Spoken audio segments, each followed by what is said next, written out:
All right. So for sketching polynomial functions, I tend to find that it's useful to just have basic knowledge of what all your polynomial generally look like based on the degree of them. Okay, so I'm just going to write a note here for you guys. The whole purpose of this first part is just so that you're aware of the general shapes. So good to be aware of the general shapes so that you can check your answers.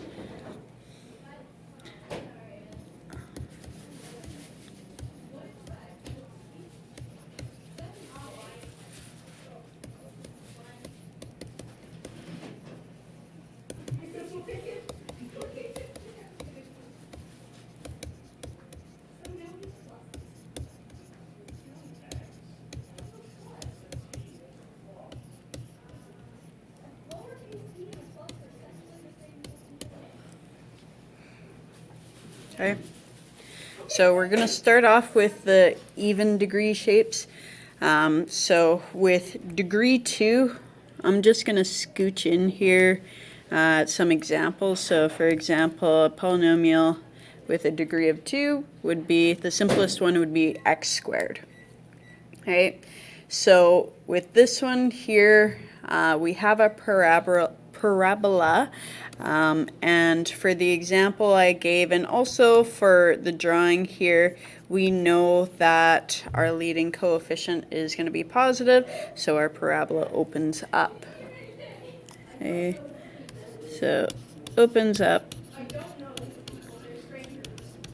if leading coefficient is positive.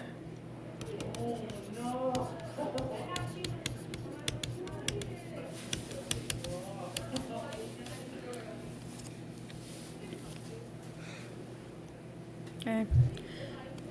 So degree 2, that's going to be your parabola shape. Whereas if you had a degree of 4, that's generally your W-shaped graphs.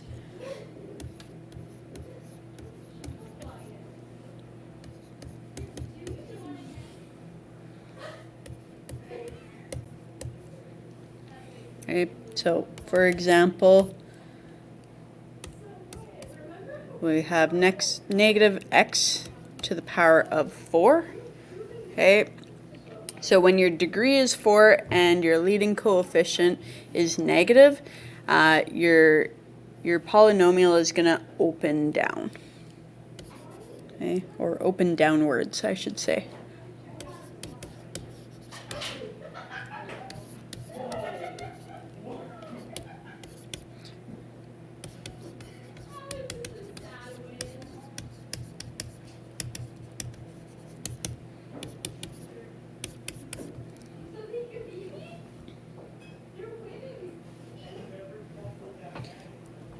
And another thing about like even degree polynomials, right, that's different than odd degrees, is that like if we look at all of the arrows for each of these two graphs here, notice that they either both point up or both point down. Okay. Whereas in odd degree, you got one pointing one way, the other pointing the other way. Okay? So for odd degree polynomials, okay, the general shape for a polynomial that has a degree of 3 is kind of just this wave sort of situation here. Okay, so for example, we're going to go x cubed. Okay, and if our leading coefficient is positive, then the curve, as you read it from left to right, the ending of it, if your leading coefficient is positive, is going to go up. So, how should I write this here? Curve rises when leading coefficient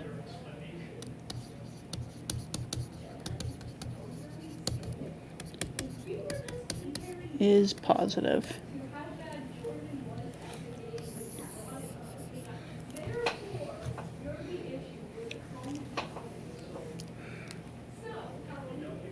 And then for the last one, we have a polynomial with a degree of 5, and our leading coefficient is negative. So for example, I'm going to say negative x to the power of 5.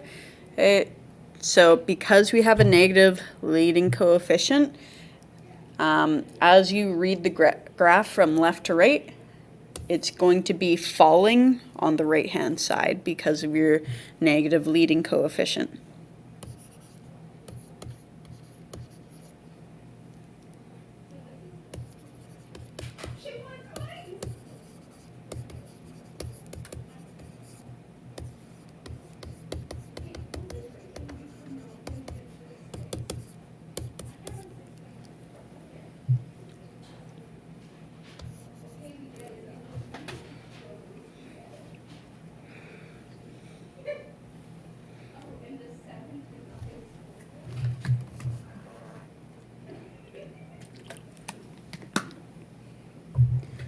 Now, one thing I want to draw your attention to for all of these graphs is how many maximums and minimums that these have and related to the degree.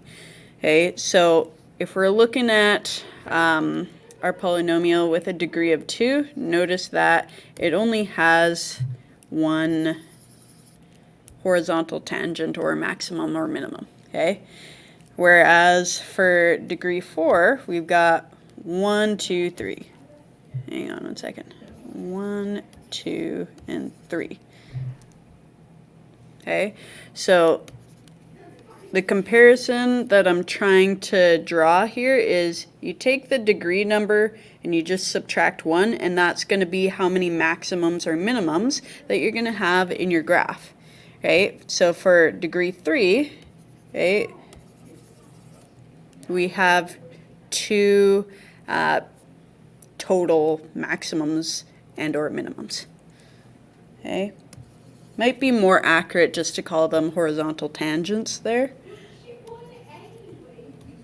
For degree 5, we've got 4 total maximums and minimums. So let's just write that as a note. So how many maximums or minimums there are is always one less than the degree.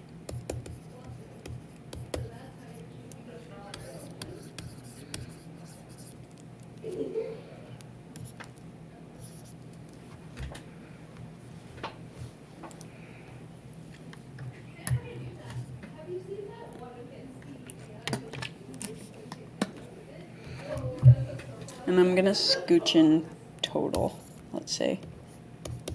Total. So how many maximums or minimums total there are is always one less than the degree.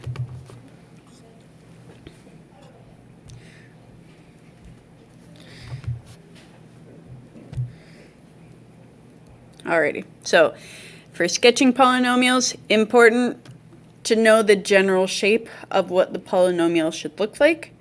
Okay, another thing that you're going to want to be able to do for sketching polynomials, you need to be able to find your intercepts, both your y-intercepts and your x-intercepts. And as you guys all know, your y-intercepts occur when x is equal to 0, you solve for y, and then your x-intercepts are when you let y is equal to 0, you solve for x. So a couple ways you can figure out your x-intercepts. You can factor it completely, find your roots, which is the same thing as finding your zeros. And then for higher degree functions, you might have to use factor theorem back from Math 30-1 and synthetic division to find the roots. But for second degree, you can factor those polynomials of the second degree by using the quadratic formula if it's a little bit too complicated just to factor normally. Okay.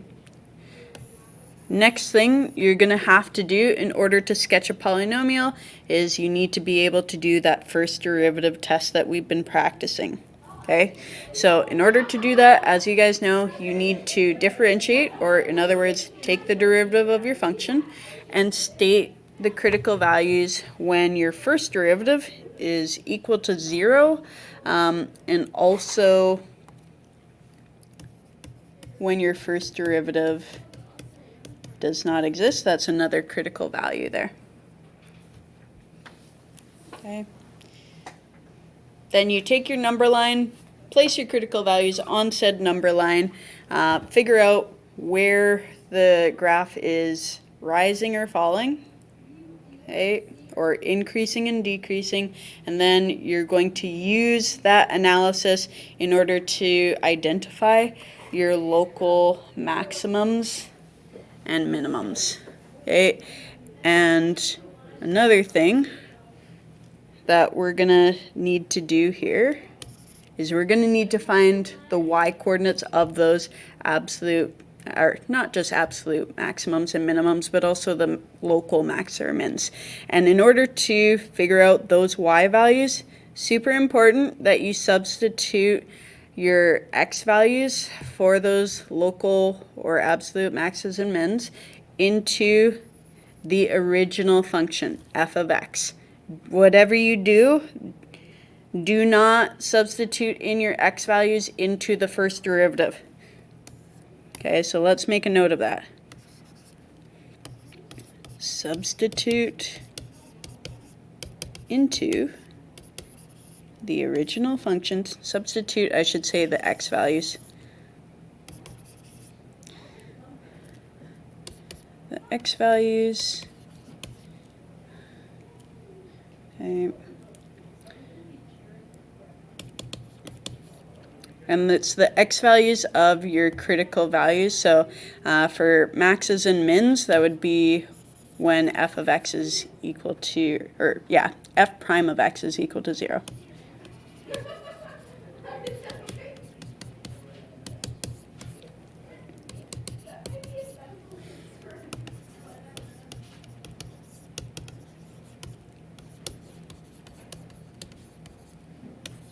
So not derivative.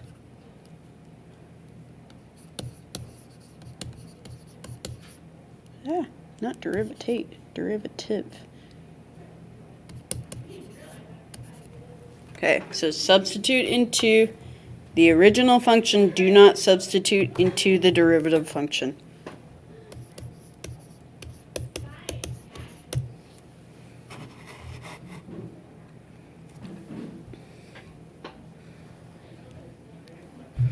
Okay, so you're like going back to the second bullet point, it's super important that you do draw out that number line so that you can figure out where your graph is increasing or decreasing. The reason why I'm strongly encouraging you to do the number line method that I've been showing you guys is that the more visual you can make this entire process for yourself, the easier it is, or the easier it's going to be to put all this information together. Just because, as you'll see in the next page, there are a lot of things coming together, and we're not done covering all of the things that we need to consider when sketching polynomial functions. This is just kind of like addition number 1 of all the things we need to take into account. Okay, so just watch out for that. Okay, and then step 4, obviously, you got to sketch the curve. Okay, so easiest way to do it is to start out by placing all of your intercepts and turning points, so your maximums or minimums, on the grid, and then take a look at your first derivative test where it's showing you where the function's increasing and decreasing, and use that information to help you draw your function as you connect the dots. Okay, and then if you don't have any endpoints, you're going to be extending the arms of your graph on either side to infinity. So let's just add that little caveat there. So extend the arms on either side to infinity if you don't have any endpoints.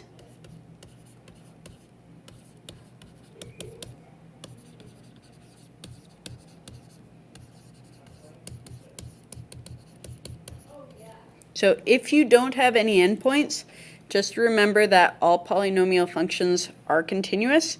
So if there's no endpoints, your domain is x is an element of a real number.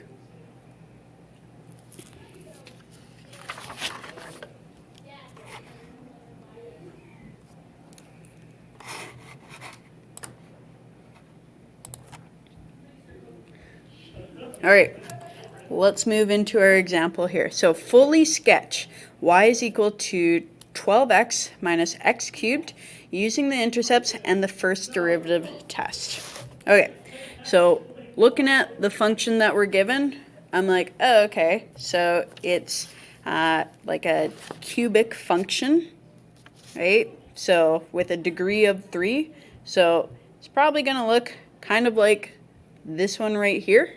However, the difference here is this graph had a positive leading coefficient, right? Whereas the one we're given, it has a negative leading coefficient there. So that's going to mean that our graph is going to, as we read from left to right, it's going to be falling there. So it should look something like that, okay, is what we should end up with. Okay, so just going to point this out. Degree of 3.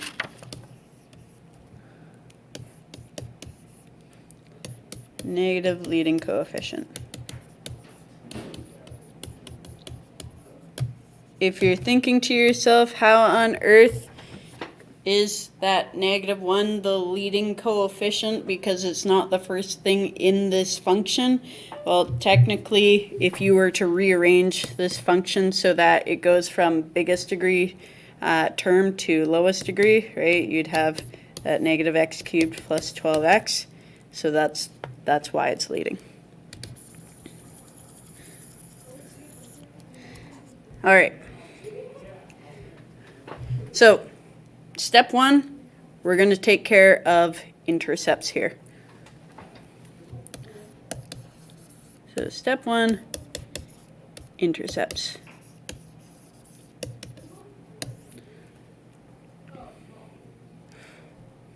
Okay. So I'm going to get the y-intercept out of the way first, just because. So I'm going to start off with the function as per usual, and then I'm going to solve for y when x is equal to 0. So we have 12 times 0 minus 0 cubed, right, which is going to give us 0. So that's an important piece of information. It's not our final answer though, because our final answer is going to be the sketch. So I'm going to put a light blue box around that. Okay. Then the next one I'm going to take care of is the x-intercept. So that's when y is going to be set to 0, and I'm just going to make sure I got my function here in the same frame. So 0 is equal to 12x minus x cubed. So what I'm going to do is I'm going to factor that right side by pulling out an x out of both of those terms. So we got 12 minus x squared. Okay, and then set each of those factors individually to equal 0. Okay, so x is equal to 0. That's done. That's an important piece of information. That's because that's one of our x-intercepts. So I'm going to put a light blue box around it. Okay, and let's solve for x here. So adding x squared over to the right-hand side, we got 12 is equal to x squared, square root both sides, and then make sure that whenever you have a radical, you're always representing it as the most simplified form of that radical, which means report it as a mixed radical if possible. Okay, so for this one here, for turning this entire radical into a mixed radical, right, I'm factoring out the largest square rootable number out of 12. Okay, and then I'm just going to square root it as I bring it out. Okay, so that's the most simplified form of our answer. However, 2 times the square root of 3, I don't know very many people, and also, hang on one second. I should be saying plus or minus here. My bad. But I don't know very many people that know exactly where that falls on a number line just off the top of their head. So while this is important, I'm going to put a side note here that if you put that into your calculator, that would give you plus or minus 3.4641 dot dot dot. Number keeps on going on forever. Okay, that number right here is just to help us place it on the graph. Okay, but this is like the 2 times this, or plus or minus 2 times the square root of 3 is what we should be using there. Okay. Alrighty. How am I doing for space here? Okay. So that's step 1 taken care of. Let's go on to step 2. So step 2 is all about that first derivative test. Okay, I'm going to try and write smaller so that I can also fit the sketch into the space as well. So I might be zooming in a little bit further here. Okay, step 2, first derivative test.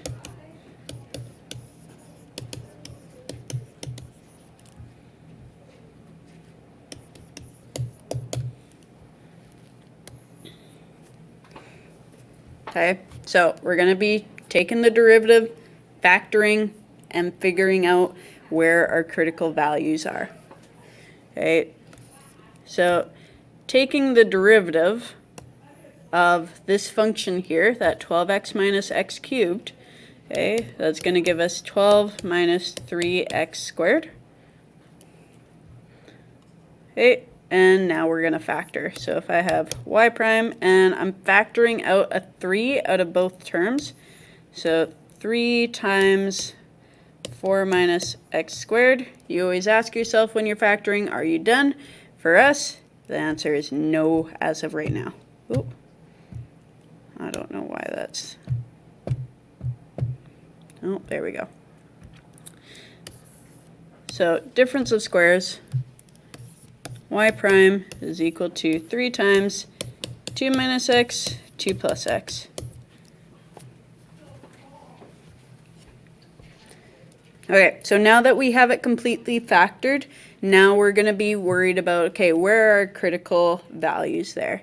And because in our derivative function here, there isn't a denominator, we only need to worry about our critical values when y prime is equal to 0. We do not need to worry about when y prime does not exist because there's no denominator in this derivative function here. Okay, so setting each of these factors to equal 0, right? Add over the x or subtract the 2, right? So we have x is equal to 2, x is equal to negative 2, okay? So this is telling us where our maxes and or mins are going to be, okay? So I'm just going to put a side note here. Hang on. Maxes slash mins are at x is equal to plus or minus 2, just to give you some sort of context as to what these numbers mean, because we've been calculating a lot of numbers so far. Okay, so I just need to see how I'm doing for space. Okay, I'm doing pretty good. So let's create our number line and just analyze what's going on here. Okay, so I'm going to have negative 2 plus 2. And I'm going to see if I can try and get this in the same screen as my number line here, just so it's easy for me to talk about stuff. Okay, so 3, obviously that's going to be positive throughout all of our cases here. So I'm going to go plus, plus, plus for that 3. Okay, and at negative 2 and positive 2, that's where our first derivative is 0, so I'm going to put in zeros. Maybe I'll do it a different color just so it's easier to read. Okay, now I'm going to worry about my other factors. Ooh. Here we go. Okay, so with 2 minus x, so if I choose a spot less than -2, so I don't know, let's say -4, okay? 2 minus -4, well, a negative times a negative is positive, so we have 2 plus 4. Well, that's going to give us a positive number, okay? With 2 plus x, or this factor, the last factor that we have, if we put a -4 there, that would give us a negative value, okay? With the next one here, okay, so a number between -2 and 0, or sorry, -2 and 2, which I'm going to choose as 0. Okay, so 2 minus 0, that's going to be positive. 2 plus 0, that's going to be positive value. Bigger number than 2, well, I'm going to choose positive 4. So 2 minus 4, that's going to give us a negative number. 2 plus 4, that's going to give us a positive number. Okay. So then analyzing this, the first sections, our graph is going to be decreasing. The middle section, our graph is going to be increasing. And then the last section, our graph is going to be decreasing again. So at -2, we have a local minimum. At +2, we have a local maximum. Okay.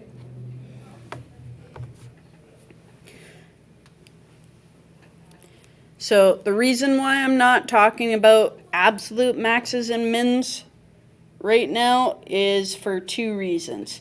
Okay?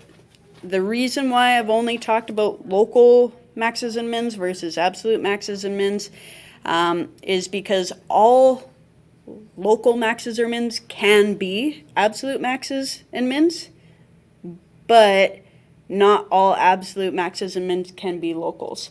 Okay, so hopefully that makes sense. Another reason, which may be a bit more convincing to you guys, is that based on the question, we don't have any endpoints. So our graph is continuous, so it's going to continuously be going up on the left-hand side and continuously be going down on the right-hand side. So that's another reason why there is no absolute maxes or mins in this graph. All right, step number 3.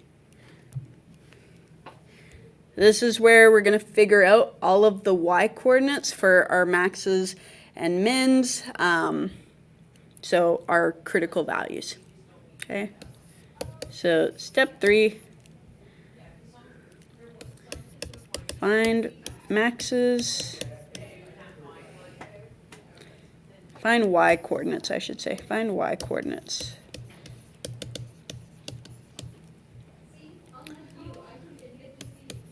For maxes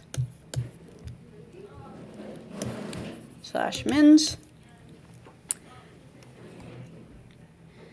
Okay, so that kind of applies more to our situation here, but in brackets, I'm going to just say something a little bit more general, so it applies to all the questions you're going to get. So you're trying to find the critical values of, or sorry, you're trying to find your y-coordinates of your critical values and your endpoints if you have any.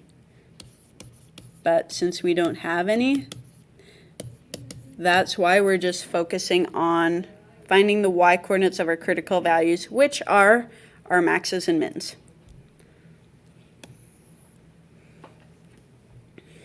Okay, so I'm going to choose just arbitrarily to work on the local minimum first. If you wanted to work on the absolute or the local max first, that's fine.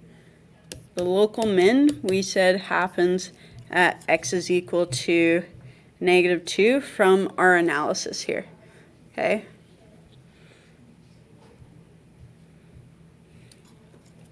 All right, so remember, this is the critical step where you got to plug your x value into the original function. Whatever you do, do not plug it into the derivative function. Okay, so I'm going to write the original function just so I have it in the same screen. And then I'm going to plug in x is equal to -2. So 12 times -2 minus -2 cubed. Okay, so 12 times -2, -24. Okay, minus, and then -2 cubed is -8. Okay, so we have -24, and then negative times a negative is a positive. So -24 plus 8, which is going to give us -16. Okay, so we have a local min at -2, -16. That's important. So I'm putting a light blue square around it. Okay. And then I don't want to take up too much room going down, so I'm going to move to the side here. Let's work on our local max. And we said from our analysis that that's going to happen at x is equal to 2. And again, we're plugging back into our original equation. So 12x minus x cubed, 12 times 2 minus 2 cubed. Oh, come on. So we have 24 minus 8, which is going to give us 16. So we have a local max at 2, 16.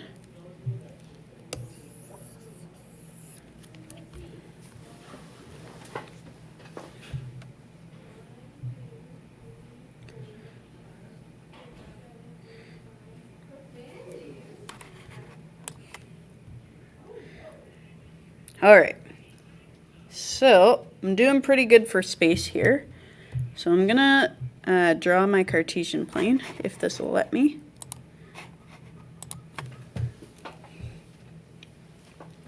And let's do it over here.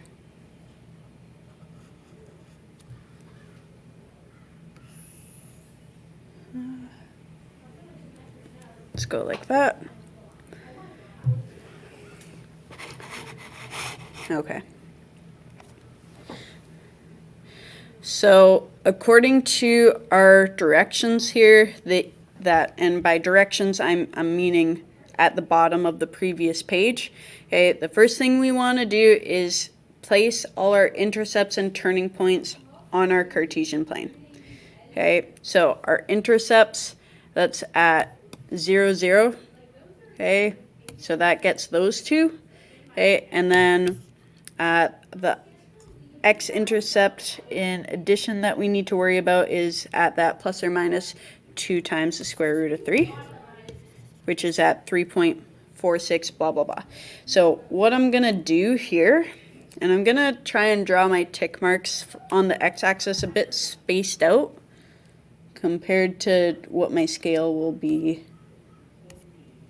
on my y-axis. So we'll go, that's -4. And then try and draw the same thing on the other side. So obviously this would be easier if I had a grid, but we work with what we have. All right, so what I need to worry about is this one. So we got our x and y intercept on the origin. So x-intercept, 0, 0, y-intercept. Okay.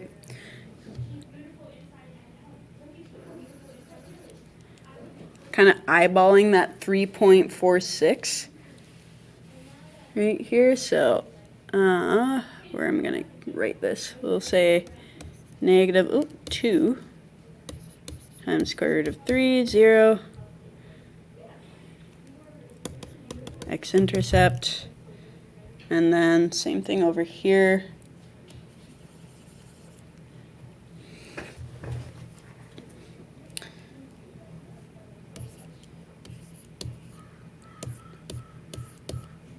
our other x-intercept. Okay. So, great. That's our intercepts taken into account. Now we need to worry about our locals, maxes and mins. So that's why I wrote them as a set of coordinates, just so it's easier. It's like, okay, -2, -16. Okay, so what I'm going to do for my y-axis is I don't have the time to write out 16 evenly spaced tick marks. So we're going to go like this. Obviously, again, this would be easier if you had a grid, but we work with what we have. So -2, -16. Line that up as well as I can.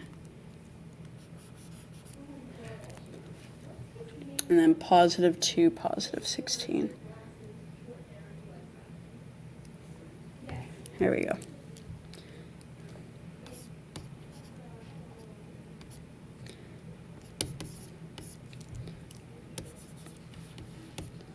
Local minimum, 216, local max. Okay, so now that we have all of our dots taken care of, now you pay attention to your analysis right here, okay?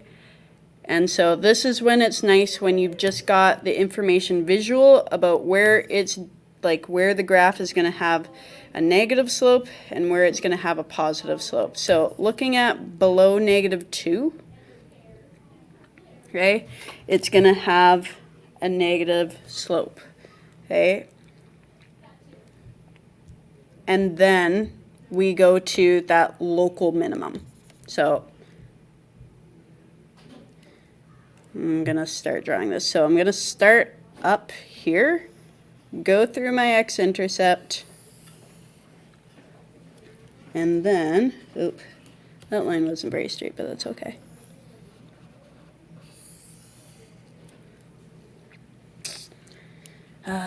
Going to try and go through that x-intercept. There we go.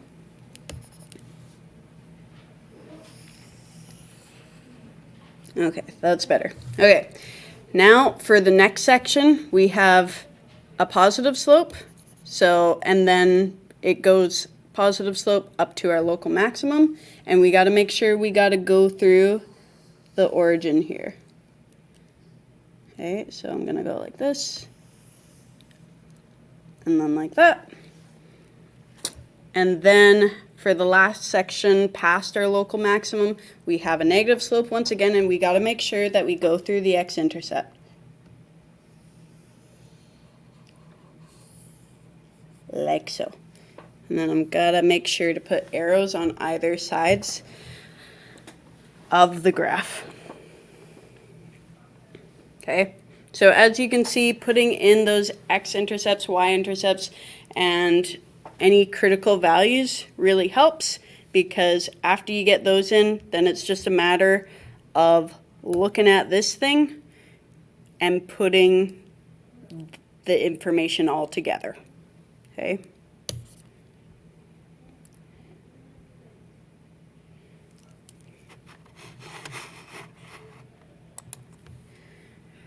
All right, so as you can see with our end result, based off of what we predicted, which is up here above the function, pretty similar. So I'm like, oh, okay, this is what I originally thought it was. So that lines up with what I was expecting. Okay, moving on to the last example here. And I might have to scooch up this just a little bit so it's not in the way.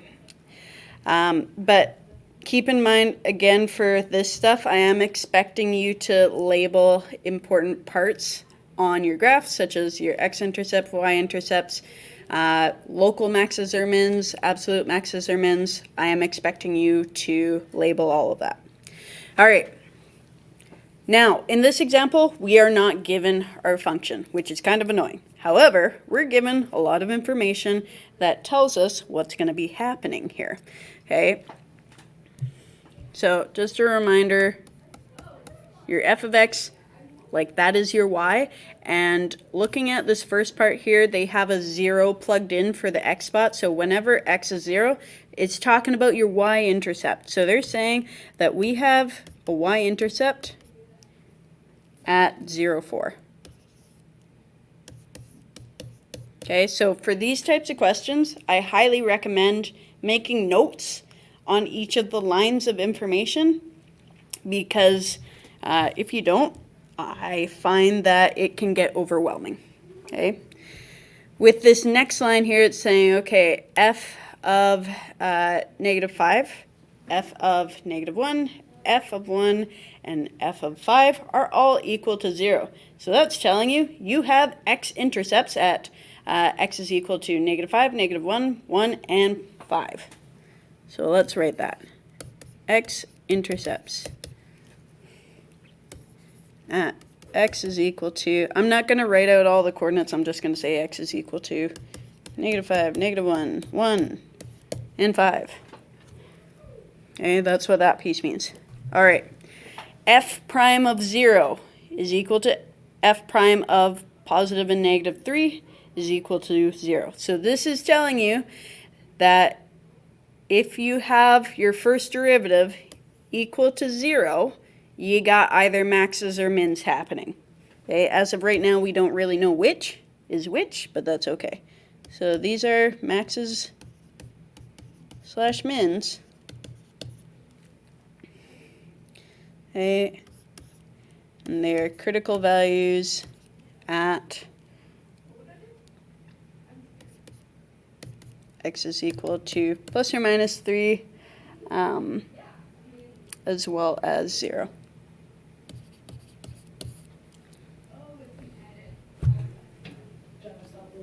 All right. So the next part, your f prime is greater than 0 on this interval. Okay, so this is telling you that your first derivative is positive. So I'm going to write a little plus sign there. Okay, on this interval. Okay, so it's increasing.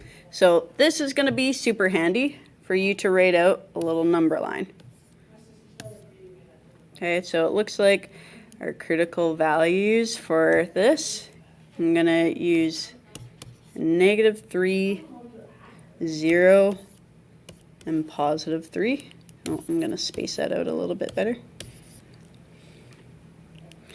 Okay, so we're positive from -3 to 0. So I'm going to write that in. Blink. Okay, and we're also positive at 3 to positive infinity. So I'm going to put that in.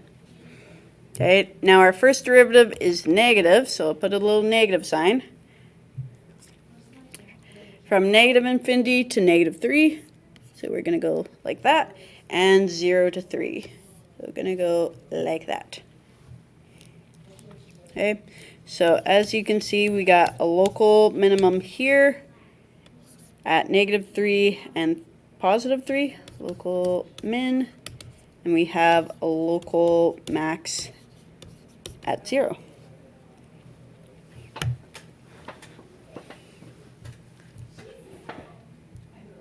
Okay, so those are all the notes I'm going to do. Let's see. Let's draw our Cartesian plane. Here we go. Okay.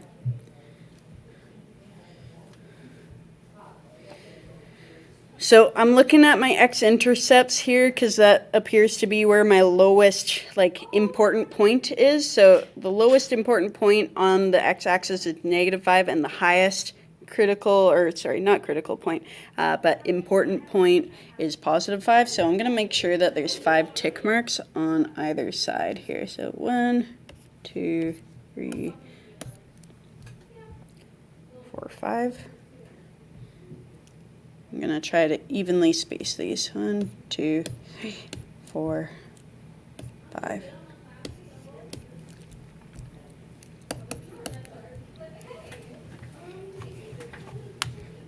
Okay, so same deal here. Get in your x-intercepts and y-intercepts first. So y-intercept was at 0, 4.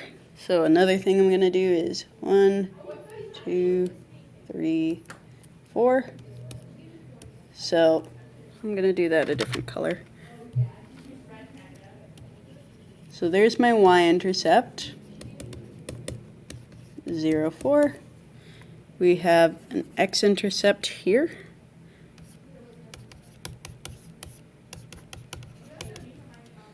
Have an x-intercept at -1.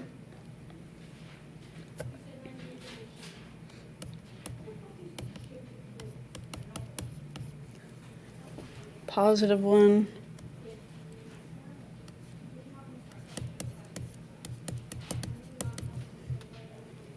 And then +5.